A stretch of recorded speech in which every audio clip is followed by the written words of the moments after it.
असं वाटतं आणि तेवढ्यात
एक्सपान्शन, रिन्युएशन आणि ग्रंथालय अनुदान दिले आणि त्यामुळेच ही ग्रंथालयाची इमारत आम्ही उभी करू शकलो.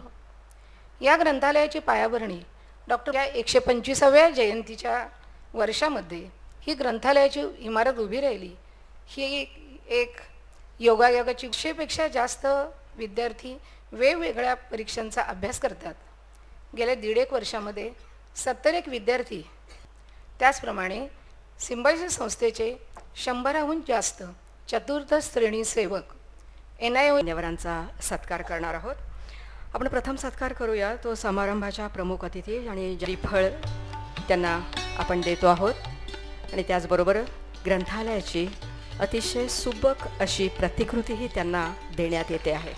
माध्यमातनं जो अभ्यास या ठिकाणी होईल, जे संशोधन या ठिकाणी होईल, त्या संशोधनातनं, त्या मंथनातनं निश्चितपणे एक अतिशय उत्तम अशा प्रकारचं डॉक्टर बाबासाहेब आंबेडकरांच्या विचाराचा ठेवा हा आपल्याला निश्चितपणे प्राप्त होईल.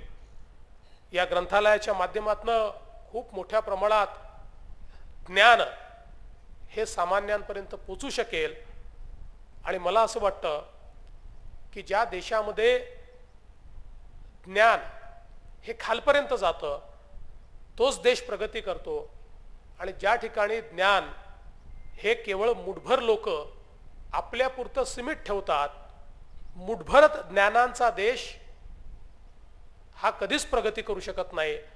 ज्ञान हे जेव्हा शेवटच्या माणसापर्यंत पोचतं आणि आपण नेहमी सांगतो की ज्ञान हे दिल्याने वाढतं, ते कमी कधीच होत नाही.